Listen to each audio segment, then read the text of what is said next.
Sabe quando o sangue ferve de raiva e o coração parece que vai sair pela boca? Pois é, a gente vai mergulhar numa jornada fascinante que acontece dentro do nosso corpo o tempo todo.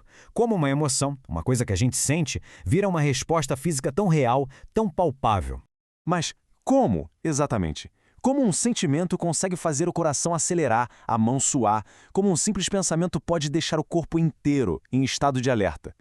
Essa é a grande pergunta que a gente vai responder hoje passo a passo.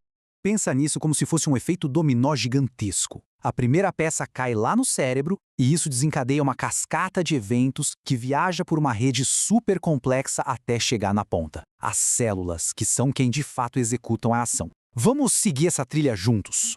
E a nossa jornada começa bem aqui, no córtex cerebral. É nessa região super importante que a emoção da raiva realmente nasce. Não é só um sentimento que aparece do nada. É um evento neurológico com lugar e hora para acontecer. E o mais fascinante é o que acontece logo em seguida. Essa emoção intensa funciona quase como se alguém desligasse um interruptor no cérebro, diminuindo a atividade justo nas áreas que cuidam do nosso bom senso, do nosso julgamento. É por isso que no calor do momento, a lógica parece que tira férias, né? Ok, a emoção foi acionada. E agora? Agora o cérebro libera seus mensageiros químicos, os famosos neurotransmissores. São eles que vão pegar esse sentimento de raiva e traduzir um comando biológico que o resto do corpo consegue entender. E aqui a gente tem os dois protagonistas dessa história. Pensa na noradrenalina como o acelerador do corpo. Quando ela é liberada, o cérebro entra em modo de alerta máximo, o famoso luta ou fuga. Do outro lado, a gente tem o GABA. Ele é o freio, o carinha que tenta acalmar as coisas e trazer a gente de volta à razão. É uma verdadeira batalha química acontecendo na nossa cabeça. Agora, vamos sair um pouco da química e entrar na fiação do corpo. A noradrenalina e o GABA precisam de um caminho, uma estrada para levar suas mensagens, certo? E essa superrodovia é o sistema nervoso autônomo. Esse sistema é basicamente o piloto automático do nosso corpo. Ele cuida de tudo o que acontece sem que a gente precise pensar. O coração batendo, a respiração, a digestão. É ele que faz a ponte entre o comando que veio lá do cérebro e a ação que vai acontecer no corpo. E olha que interessante, assim como a gente tinha o acelerador e o freio lá no cérebro, o sistema nervoso autônomo também tem duas partes que trabalham uma contra a outra. Tudo para manter o corpo em equilíbrio. E aqui a gente aprofunda nessa dualidade. De um lado, o sistema simpático, que é o nosso pedal do acelerador. Do outro, o sistema parasimpático, o nosso freio. Um prepara o corpo para a ação e o outro, depois que o perigo passa, acalma tudo de volta. Olhando essa tabela, as diferenças técnicas são muito claras e até que fazem sentido. A própria estrutura deles já diz o que eles fazem. O simpático, que acelera, nasce ali no meio da coluna e usa a noradrenalina para dar o recado final. Já o parasimpático, o freio, vem das extremidades, lá do crânio e do sacro, e usa outro mensageiro, a acetilcolina. A forma de cada um já define a função. Mas o que essa parte técnica toda significa na prática, no dia a dia? Significa o coração batendo mais forte, mais rápido, as pupilas dilatando para a gente enxergar melhor qualquer ameaça e o corpo inteiro entrando no estado de prontidão total. É a biologia da luta ou fuga acontecendo em tempo real. Agora se prepara que a gente vai dar um zoom, mas um zoom de verdade.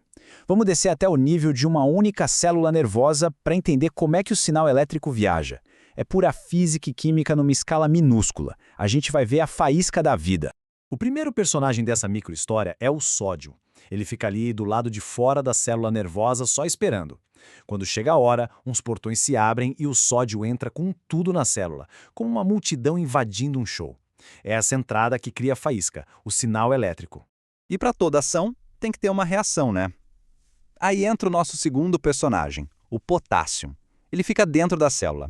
Depois que o sódio fez a festa dele e disparou o sinal, o potássio sai para arrumar a casa. Ele age como um botão de reset, deixando a célula pronta para o próximo impulso. Juntando tudo, a mágica acontece assim. A célula está lá, em repouso, negativa por dentro. Aí, pá! O sódio entra, deixa tudo positivo e o sinal é disparado. Logo em seguida, o potássio sai, deixa tudo negativo de novo e pronto, resetou.